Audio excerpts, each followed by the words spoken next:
வணக்கம். இலங்கை செய்திகளுடன் நான் ரோஷன். விரிவான செய்திகளுக்கு முன் தலைப்புச் செய்திகள். யாழ்ப்பாணத்திற்கு வருகை தரும் ஜனாதிபதி அனுரகுமார திசாநாயக்க கலந்து கொள்ளும் நிகழ்வுக்கு யாழ் மாநகர மேயருக்கு எந்த ஒரு அழைப்பும் வழங்கப்படவில்லை என்று விமர்சனம். நாளை மறுதினம் யாழ் மாவட்ட செயலகத்தில் புதிய கடவுச்சீட்டு அலுவலகம் திறந்து வைக்கப்படும் என்று பொதுமக்கள் பாதுகாப்பு அமைச்சர் ஆனந்த் விஜயபால தெரிவிப்பு. கிழக்கு மாகாணத்தில் அம்பாறை, மட்டக்களப்பு, திருகோணமலை மாவட்டங்களின் மக்கள் ஒன்றிணைந்து சர்வதேச வலிந்து காணாமல் ஆக்கப்பட்டோர் தினத்தை முன்னிட்டு இன்று ஆர்ப்பாட்டம். இந்தோனேஷியாவில் சமீபத்தில் கைது செய்யப்பட்ட ஒழுங்கமைக்கப்பட்ட குற்றவாளிகள் சட்டவிரோதமாக நாட்டில் வாங்கிய சொத்துக்கள் தொடர்பாக சட்ட நடவடிக்கைகள். இனி விரிவான செய்திகள். யாழ்ப்பாணத்திற்கு வருகை தரும் ஜனாதிபதி அனுரகுமார திசாநாயக்க மாநகர சபையின் பிரதான அலுவலகத்தில் நடைபெறும் நிகழ்வில் பங்கேற்கின்றார். எனினும் அந்த நிகழ்வுக்கு யாழ் மாநகர மேயர் மதிவதனி விவேகானந்த ராஜா அழைக்கப்படவில்லை என்பது தெரிய வந்துள்ளது. ஜனாதிபதி திங்கட்கிழமை யாழ்ப்பாணம் மற்றும் குடாநாட்டில் பல்வேறு நிகழ்வுகளில் பங்கேற்கின்றார். அவற்றில் மாவட்ட செயலகத்தில் கடவுச்சீட்டு அலுவலக திறப்பு, மண்டைதீவில் சர்வதேச துடுப்பாட்ட மைதான அடிக்கல் நாட்டல், மேலும் மாநகர நூலக நிகழ்வும் அடங்கும். ஜனாதிபதி பங்கேற்கும் நிகழ்வுகள் தொடர்பான ஏற்பாட்டு கூட்டம் கடந்த 25ஆம் தேதி மாவட்ட செயலகத்தில் நடைபெற்றது. அப்போது மாநகர சபையிலிருந்து ஆணையாளர் மற்றும் நூலகர் மட்டுமே எழுத்து மூலமாக அழைக்கப்பட்டிருந்தனர். ஆனால் மாநகர மேயருக்கு எந்த ஒரு அழைப்பும் வழங்கப்படவில்லை. அதே நேரத்தில் ஜனாதிபதி செயலகத்திலிருந்தும் மேயருக்கு அழைப்போ அல்லது அறிவித்தலோ வழங்கப்படவில்லை. இதனால் நூலக நிகழ்வில் மாநகர ஆணையாளர் மற்றும் சில அரசு அதிகாரிகள், அரசு ஆதரவு கொண்டு மாநகர சபை உறுப்பினர்கள் மட்டுமே பங்கேற்பர் என்றும் எதிர்பார்க்கப்படுகின்றது. எதிர்வரும் 1ஆம் தேதி திங்கட்கிழமை யாழ்ப்பாண மாவட்ட செயலகத்தில் புதிய கடவுச்சீட்டு அலுவலகம் திறந்து வைக்கப்படும் என்று பொதுமக்கள் பாதுகாப்பு அமைச்சர் ஆனந்த் விஜயபால தெரிவித்துள்ளார். வடக்கு மாகாண மக்கள் கடவுச்சீட்டை எளிதில் பெற்றுக்கொள்ளும் வசதியை ஏற்படுத்தும் வகையில் யாழ்ப்பாணத்தில் புதிய குடிவரவு குடியகல்வு அலுவலகம் அமைக்கப்பட்டுள்ளதாக அவர் ஊடகவியலாளர் சந்திப்பில் குறிப்பிட்டிருந்தார். இதனுடன் ஜனாதிபதி அனுரகுமார திசாநாயக்க பதவியேற்று ஒரு வருடம் பூர்த்தி செய்யும் நிலையில் வடக்கு மாகாணத்தில் யாழ்ப்பாணத்தில் இருந்து பல்வேறு அபிவிருத்தி திட்டங்கள் ஆரம்பிக்கப்பட உள்ளதாகவும் அவர் தெரிவித்தார். ஜனாதிபதி தனது யாழ்ப்பாண பயணத்தின் போது மண்டிதீவில் சர்வதேச துடுப்பாட்ட மைதானத்தின் அடிக்கல் நாட்டல், மாவட்ட செயலகத்தில் கடவுச்சீட்டு அலுவலக திறப்பு, மயிலிட்டை துறைமுக அபிவிருத்தி பணிகளை தொடங்கல் மற்றும் யாழ்ப்பாண பொது நூலகத்திற்கு விஜயம் செய்து நூல்கள் அன்பளிப்பு செய்தல் ஆகிய நிகழ்வுகளில் பங்கேற்கின்றார். கிழக்கு மாகாணத்தில் அம்பாறை, மட்டக்களப்பு, திருகோணமலை மாவட்டங்களில் மக்கள் ஒன்றிணைந்து சர்வதேச வலிந்து காணாமல் ஆக்கப்பட்டோர் தினத்தை முன்னிட்டு ஆர்ப்பாட்டம் ஒன்றை முன்னெடுத்திருந்தனர்.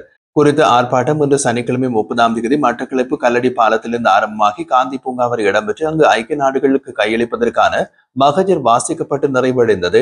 ஆர்ப்பாட்டத்தில் ஊர்தி பகுதிகள் இடம்பெற்றதோடு காணாமல் ஆக்கப்பட்டவர்களின் புகைப்படங்களையும் அவர்களது உறவினர்கள் ஏந்தியிருந்தனர்.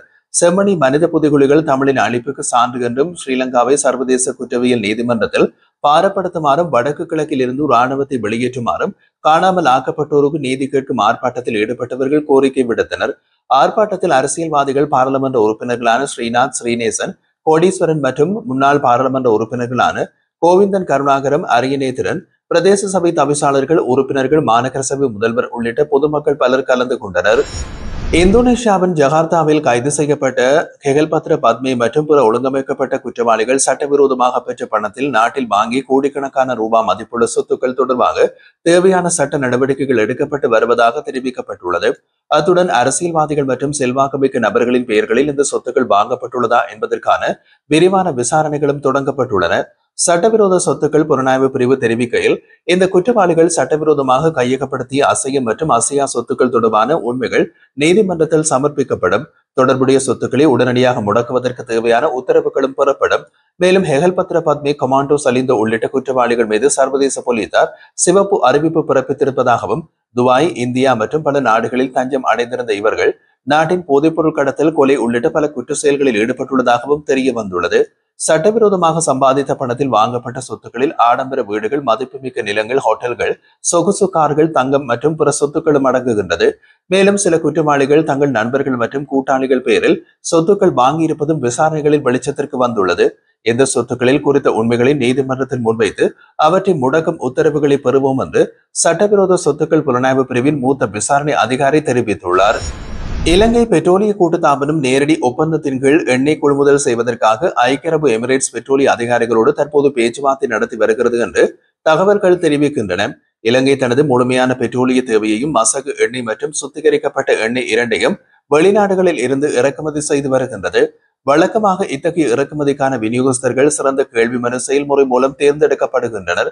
ஆனால் இம்முறை நேரடி கொள்முதல் முறையில் செல்லும் வகையில் அபுதாபி தேசிய எண்ணெய் நிறுவனம் உள்ளிட்ட ஐக்கிய அரபு எமிரேட்ஸ் அரசுக்கு சொந்தமான முக்கிய நிறுவனங்களுடன் இலங்கை பெட்ரோலிய கூட்டுத்தாபனம் பேச்சுவார்த்தைகளை நடத்தி வருவதாக அதிகாரிகள் உறுதிப்படுத்தியுள்ளனர். சமீபத்தில் ஜனாதிபதி அனுருகுமார திசாநாயக்க ஐக்கிய அரபு எமிரேட்ஸ் ஜனாதிபதி முகமது பின் சயீத் அல் நஹ்யானின் அழைப்பின் பேரில் அந்த நாட்டுக்கு 3 நாள் உத்தியோகபூர்வ பயணம் மேற்கொண்டிருந்தார்.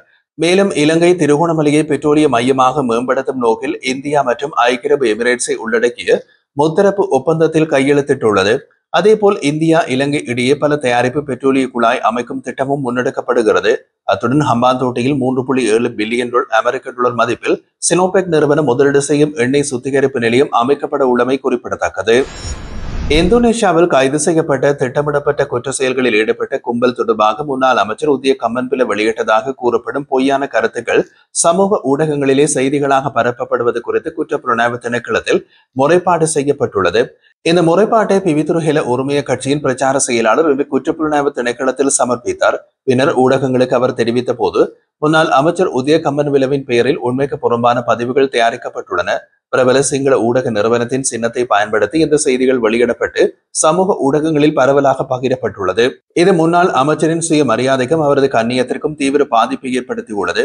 மேலும் இத்தகைய திட்டமிட்ட நடவடிக்கைகள் மக்கள் மத்தியில் முன்னாள் அமைச்சரின் மீது நம்பிக்கையின்மை உருவாக்கக்கூடும் என்றும் இதற்கு பின்னால் செயல்படும் குழுவை அரசாங்கம் அடையாளம் கண்டு விசாரணை நடத்த வேண்டும் என்றும் வலியுறுத்தியுள்ளனர். இந்தோனேஷியாவில் கைது செய்யப்பட்டுள்ள பாதாள உலக குழு தலைவர்களான கெஹல்பத்ர பத்மே உள்ளிட்ட 5 பேர் நாளைய தினம் இலங்கைக்கு அழைத்து வரப்பட உள்ளதாக தெரிவிக்கப்படுகின்றது. அவர்களை அழைத்து வருவதற்காக விசேட போலீஸ் குழு ஒன்று இன்றைய தினம் இலங்கையிலிருந்து இந்தோனேஷியாவுக்கு பயணமாகியுள்ளது. ஜகார்த்தாவில் நடைபெற்ற விசேட நடவடிக்கைகளின் போது ஹெகல்பத்ர பத்மே, கொமாண்டோ சலேந்து, பானதுர நிலங்க, போக்சோ சமன் மற்றும் தெம்பிலி லஹிரு ஆகியோர் அந்த நாட்டு போலீசாரால் கைது செய்யப்பட்டனர். இந்த நடவடிக்கையில் இலங்கையிலிருந்து சென்ற உதவி போலீஸ் அத்தியட்சகர் ரோஹான் ஒலுகுல மற்றும் மஹிந்த ஜெயசுந்தரவும் பங்கேற்றனர். கைது செய்யப்பட்ட பெக்கோ சமனின் மனைவி மற்றும் குழந்தை பின்னர் விடுவிக்கப்பட்டனர். அவர்கள் மீண்டும் இலங்கைக்கு அனுப்புவதற்கான நடவடிக்கையை அந்த நாட்டில் உள்ள இலங்கை தூதரகம் மேற்கொண்டது. அதன்படி அவர்கள் நேற்றைய தினம் மாலை நாடு திரும்பிய போது கட்டுநாயக்கா விமான நிலையத்தில் குற்றப்புலனாய்வு திணைக்கள அதிகாரிகளிடம் ஒப்படைக்கப்பட்டு ஆரம்ப வாக்குமூலங்கள் பதிவு செய்யப்பட்டன. பின்னர் அவர்கள் கொழும்பிலுள்ள குற்றப்புலனாய்வு திணைக்கள தலைமையகத்திற்கு அழைத்து வரப்பட்டனர். போதைப்பொருள் கடத்தல்காரர்களுடன் நேரடி தொடர்புகள் வைத்திருந்ததாக குறித்த பெண் கைது செய்யப்பட்டுள்ளதாக குற்றப்புலனாய்வு திணைக்களம் தெரிவித்துள்ளது. தற்போது அவரிடம் மேலதிக விசாரணைகள் இடம்பெற்று வருகிறது. விசாரணைகளின் போது அவர் 2023 ஆண்டு துபாய் சென்றதாகவும் பின்னர் கடந்த ஜூலை மாதம் இந்தோனேஷியாவுக்கு பயணம் செய்ததாகவும் கூறியுள்ளார்.